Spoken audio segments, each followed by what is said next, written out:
Ebigezo by'ekibiina ekya siniya ey'okuna bifulumiziddwa olunaku olwaleero abaana ab'obulenzi bawuuse mu bannaabwe ab'obuwala kendo ate ne mumyuka wa sipiika wa Parliament ayagala abakadde mu bitundu by'eggwanga eby'enjawulo babalibwe ate basobole okuyingizibwa mu nteekateeka za gavumenti ez'enjawulo.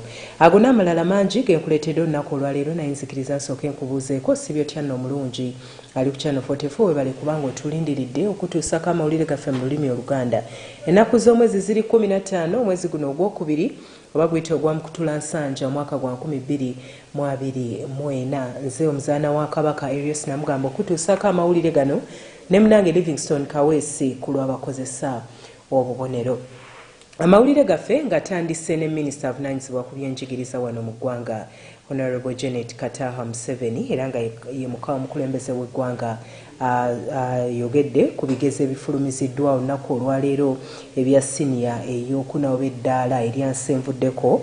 Ono alambuludde ng'abaana ab'obulenzi bwe bakoledde eddala obulungi okusinga ku bannaabwe ab'obuwala. Ono ayongedde n'okulambulula ku ngeri abayizi bwe bazze bakyukakyukamu mu ngeri gye babadde nga bakolamu ebibuuzo nga omwaka guno abayizi abatuula ebigezo ate basinze ku bannaabwe ababituula omwaka ogwaggwa ogwa 2022 nga wano kizuuliddwa nga mu luzungu oba essomo ery'ekinyanyimbe abayizi abali eyo 36,397 be bakola essomo lino era bali ebitundu 3.7 be bayitidde be bafunyemu obubiri oba kyewandiise distinction 2 mu kinyanyimbe ate abalala bali mu bitundu 57.6 bafunyemu 6 so nga abalala bali mu bitundu 89.7 ate bo bafunyemu 8. Ono era ayongedde n'okulambulula ku baana ab'obulenzi nga bwe bakoze nga abawala bali eyo mu bitundu 4.1 be bafunye kati oba kyewandiise distinction 1 mu kinyanyimbe mu lulimi Olungereza ate abalenzi abali eyo mu bitundu 3.2 be bayise Olungereza bw'obageraageranya n'omwaka ogwaggwa. Bano nno minisita ono avunaanyizibwa ku byenjigiriza mu ngeri y'emu asabye abavunaanyizibwa ku kakiiko akavunaanyizibwa kuteekateeka ebigezo okufuba okulaba nga babaako engeri gye bayamba abayizi naddala abo abagudde nga balina okuddamu okukola ekibiina ekya siniya ey'okuna nti baleme ate kuddayo mu siniya 1 ng'enteekateeka bweri ate ey'omulundi guno kubanga n'ebisomesebwa byakyuka.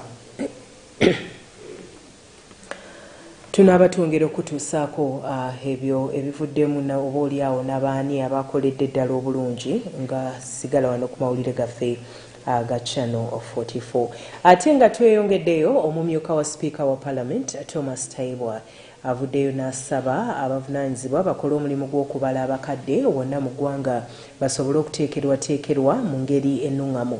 Ono agamba nti bakizudde nga bangi ku bakadde balekebwa emabbali naddala mu nteekateeka gavumenti zeba erese okulaba nga babakwasizaako.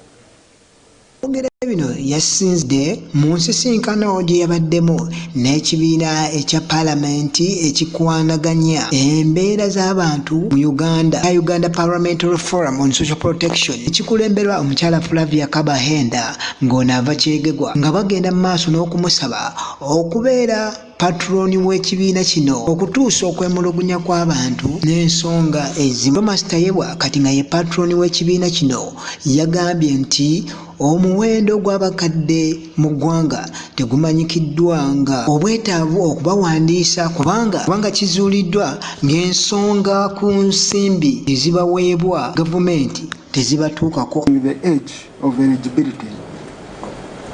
I'm among the people who pushed hard in the 10th parliament.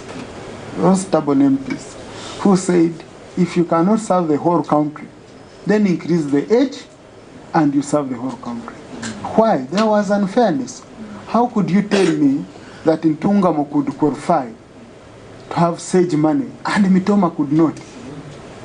Really? I said, even on this, you mean there was robbing? I need to rob it because you have the clear demographics, you have the statistics, you have the studies which show which parts of the country are poor, which districts are doing badly. Okay? Now the districts which were doing well, we are the ones on the list. And that's why we pushed and we said no. Either we get money and we serve all, or within the existing budget, okay, we raise the age, but we serve the whole country. So now the next phase indeed is looking for money. This is something we should look at in the MTF. We see what they are providing. Of course, competing priorities. But beyond the SAGE money, can we track other monies for the elderly? Develop different scenarios with financial implications. If we said 78, what would be the cost? If we said 72, what would be the cost? If we said 70, if we said 75, we develop around 3 or 4 scenarios. Agenze maaso n'okulaga ng'ensimbi zino baagala zituukire ku masimu abamu beeyagambye abatali babuvunaanyizibwa ng'ensimbi zino zituukira ku masimu era nga afunye ensonga nnyingi nnyo okuva mu za lipoota ez'enjawulo naddala okuva mu constituency ya Luhinda mu disitulikiti ey'Emitooma gy'akiikirira. Ono yagenze maaso n'okulaga ng'okukuuma abakadde buvunaanyizibwa bwa buli munnansi n'asaba bannayuganda obutabulekera gavumenti kubanga ennaku zino awulira nti waliwo n'agabubuka ageevumbulidde okubakaka omukwano. This money which is sent on phone, there are some who don't have a relative who has a phone. They don't even access this money. Some of them, the money reaches on the phone of the grandchild. The grandchild goes to betting. She doesn't know whether it came or not. There's no any other way of certifying that indeed money came apart from using a phone you registered. When the form was being filled, it was filled by a grandchild. They put on their own phone, and they are the ones receiving the money. I've received some of those cases in the village. So the community, we must mobilize the community to play their role in protecting the elderly, because the biggest protection they need is not this little money. It's food, it's knowing that they are cared for, it's knowing someone can check on them, it's knowing that they need to be cleaned. I know very many old people in my area. I check on some of them. There are some whom I recently, around 6 months ago, I think, whom I visited. Ng'oggyeko ssente ezibaweebwa gavumenti ayagala ekibiina kino kisale amagezi gonna okulaba nga bafuna ne insure banguyire okubeera badduka mu malwaliro nga balwadde. Given near 208 billion. Okay? Out of that, 98 billion was for operations. This should be resolved. Moreover, the IDs which were given have expired. We are going to issue new ones. So if there was a mistake, someone was complaining there was a mistake, how do we continue with the same mistake on the new ID? Okay? So I'm going to arrange, I'm going to call the Minister for Internal Affairs to meet with the leadership of the forum. Okay? So that you bring out this issue very well, and they should work within the current budget we have just given them. Yeah, together with the mirror, because they should work within the current budget. In fact, I'm going to call the ED now, so that they work within the budget. Otherwise, now all these are expired. Alaze nga era yakikiridde ssentebe w'ekibiina kino omukyala Flavia Kabahenda alaze nga emyaka egy'abakadde gisaanye okusalibwako okuva mu myaka 8 gidde ku myaka 65 kubanga abakadde b'e8 baba tebasobola na kutuuka wali buyambi buno okufuna emitwalo gino 2.5 egibaweebwa olw'obunafu mu mubiri. okulaba nga obuwumbi 8 bwe tubadde tusaba ku biliyoni ku buwumbi 219 bwe twabawadde obw'okuwandiisa abantu ku ndagamuntu empya baddire ku ezo zennyini batoole okwo batereeze ensobi ezaali kubanga ID zonna n'ezaffe zituna zigenze ziggwako zikaddiye kati ze bagaba empya ensobi zino zibeere nga zigololwa omulundi gumu.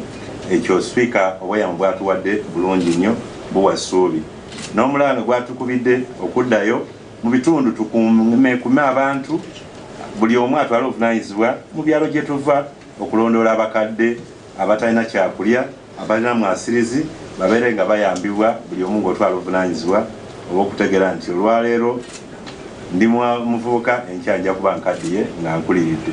So tusiimye nnyo ekiseera ekituweereddwa byonna ebituukiddwako olukiiko lwaffe leero biwa essuubi biwa amaanyi ne kiba nti n'omukkiriza okusaba kwaffe okubeera paatulooni owa foramu eno. Ekyo amaanyi nnyo okutandika n'erwale tujja kuba tulanga nti paatulooni wa Social Protection Forum ye Deputy Speaker. Yabasuubiza nga bagenda okusisinkana Ministry ey'ensonga z'omunda mu ggwanga ekitongole ekya NIRA ekivunaanyizibwa okuwandiisa bannayuganda okulaba ng'ensonga eno egonjoolwa. Channel 44 Olweggulo, nze Nixon Bale wano ku lukiiko lw'eggwanga olukulu mu Kampala. Nnyo Nixon Bale olw'emboozi eyo. Ate mu buufu bwe bumu mumyuka wa sipiika wa Parliament Thomas Tayibwa asabye atadde ku nninga kiraaka wa Parliament okujja mu buwandiike ebyo byonna bye babadde bawandiise ku mukulembeze w'eggwanga olunaku olw'eggulo. When you become very specific on certain matters, then it is very important for our record to show that the statement you made in this house was backed up by evidence. Honorable Semuju is not able to be with us here. His statement, I have received very many calls with regard to the same and disputing also what he said. So for now, until he brings that evidence and he tables that matter, through the very many forums we have as members of Parliament, I order the clerk to expunge his statements yesterday from the record of Parliament in as far as Kanyadieru Senior Secondary School is concerned. But he also pays 10,000 for a full year for a child in UPE school. So if you want sanctions taken against the exorbitant charge of school fees, even before you go for Muyingo, we start with Mr. Museveni, who runs a school where he pays personally 700,000 per child in Kanyareru, and then he pays 10,000 per child in UPE. Then we can deal with the others. That's why they can't take sanctions, because they themselves violating the MP for. Would it not be procedural right to demand that the Honorable Semuju lays his statement here? So rather than expunging first, rather than expunging, Right Honorable Speaker. Because yes, this is a house of, if we continue expunging statements, instead of asking members to substantiate and maybe even apologize, because for him to say the head of state pays 700,000 to a student in a particular school, when our children are being paid capitation grant of 10,000 per term, Right Honorable Speaker, would it not be procedural right that this statement remains on record until Tuesday, when the Honorable Semuju will appear in this house with his evidence, and then we can proceed and expunge, but also demand for an apology from him, Right Honorable Speaker. I felt it was a matter which didn't need to spend another night on our record books, okay? Through a point of procedure, through any other means, a member can demand Honorable Semuju to resign, to apologize next week if he comes, if a member so wishes, okay? And whoever will be a presiding officer will guide at that time, okay? But what is very, very important, Honorable colleagues, is when I'm doing things here, I don't do them for the camera. I do them for the record. This record is going to be, and that's the pressure I usually get from you, Honorable colleagues. Most of you want to speak between 2 2 and 4 p.m. when the media is still alive and hot and you get it?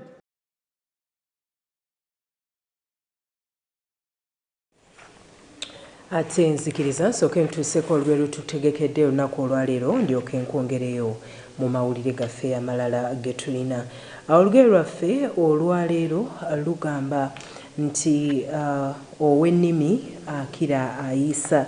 Amakulu gaalo gali nti yonna omwenge gye guli kubuulirayo n'ogenda onywako oba n'ogulayo.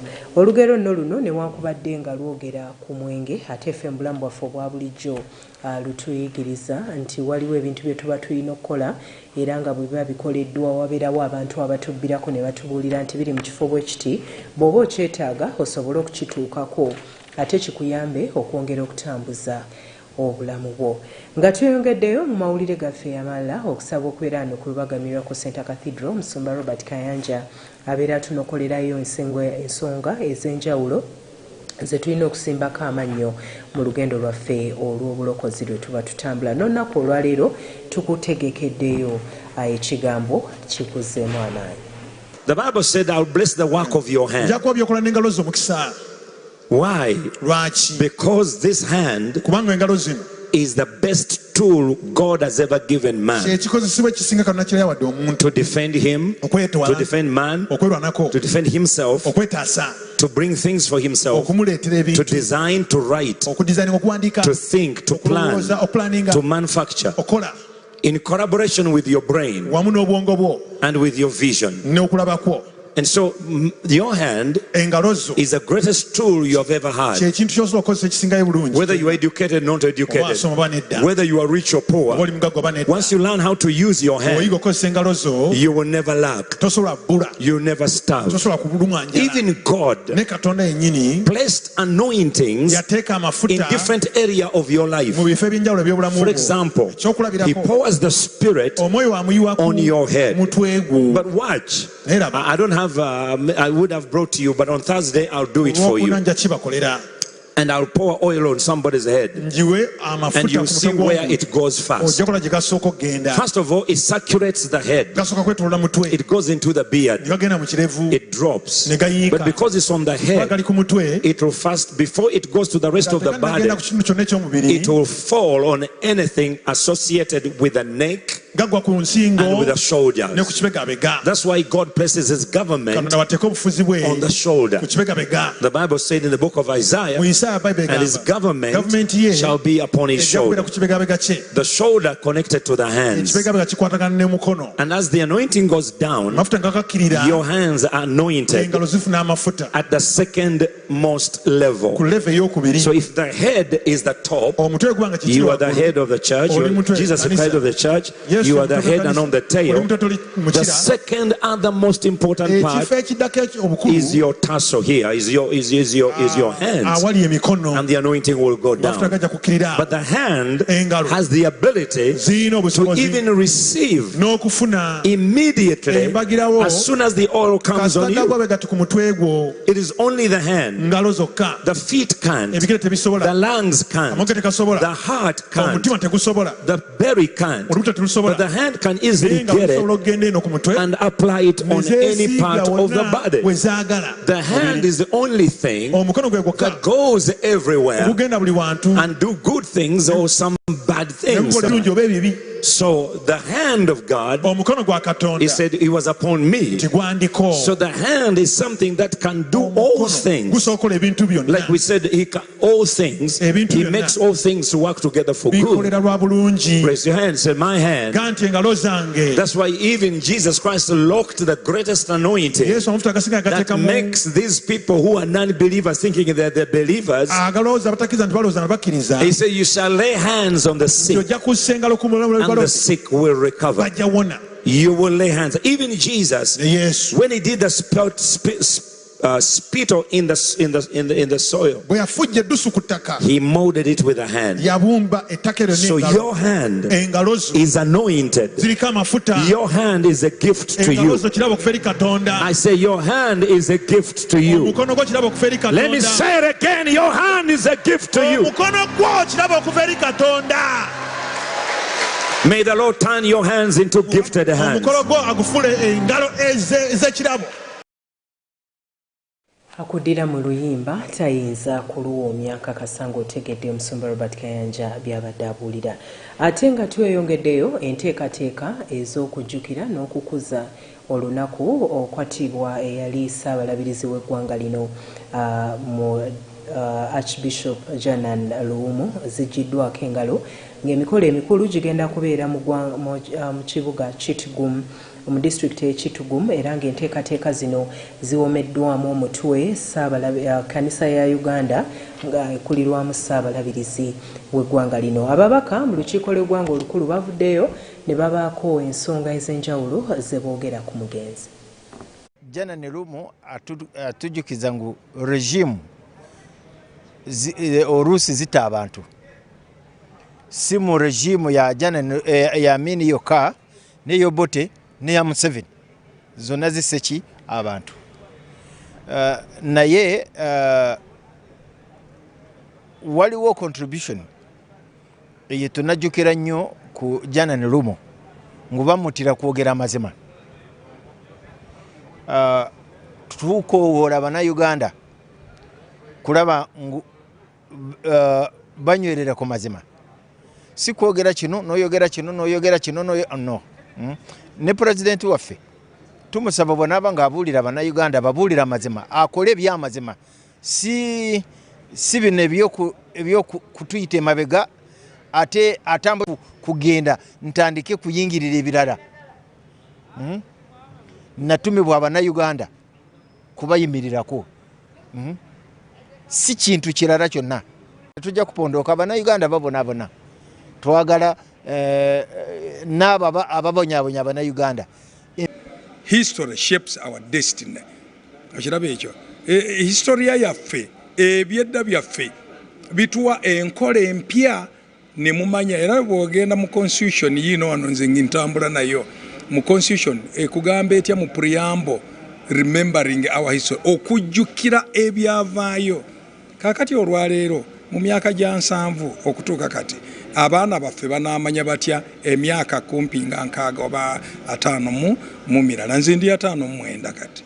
So njagala mmwe mujjukire daka history nga mu nnaku ezo tulina kyetuyita State Research Bureau ng'ekugoberera ddala buli kantu konna.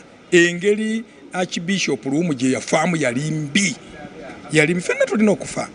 Waliwo okufa okulungi era bw'oba ogenda kufa ffe ng'abagisu naturally towogana tokuba kereere olina okufa bulungi, okiwulidde. Naye enfa ey'okufoosinga no ebyo bye tulina okukondemminga to the roots that Uganda ebeere nga ensi yaffe ntereevu ntebenkevu. Ekyo kyetwagala okubeera nakyo mu nsi eno. Ebikujjuko ebyo bigenda kubeera bya mulundi gwana mu 7 byakubeerawo olunaku olw'enkya ennaku z'omwezi 16 mu bitundu eby'Ekitgum. Emboozi eyo efundikidde amawulire ge tusobodde okuŋŋanyiza olunaku olwaleero. Tukwebaza olw'okubanga obadde naffe okuva gye twatandikidde okutuuka wano wengakubidde oluku mu mutwe. Ekyawandiikibwa kyaffe ekyaleero kyengenda okulekera kiri mu Yokaana essula ey'omunaana n'olunyiriri olwa 31 wagamba nti awo Yesu n'agamba Abayudaaya abaali bamukkiriza nti bwe munywerera ku kigambo kyange nga muli bayigirizwa bange ddala. Ekyawandiikibwa kino naawe osobola okyefumiitirizaako n'okitambuliramu ate n'olaba engeri gye kiyinza okuyamba okwongera okulongoosa olugendo lwo ng'otambula ne Mukama waffe Yesu Kristo. Okusaba okubeera wano ku Lubaga Miracle Center Cathedral weekuli era kugendera ddala mu maaso waliwo n'okusaba n'okusiiba okw'ennaku 10 Omusumba Robert Kayanja kwe yalangiridde era nakwo kukyagenda maaso ennaku tezinnaba kuggwayo. Bw'oba tosobodde leero ate olunaku olw'enkya kwetabeemu onolaba enjawulo mu bulamu bwo. Nze omuzaana wa Kabaka Erios Namugambe ne munange Livingstone Kaweesi ku lw'abakozesa obubonero weebale kubeera naffe ate tova ku Channel 44 tukulindiridde ne mu kusaba.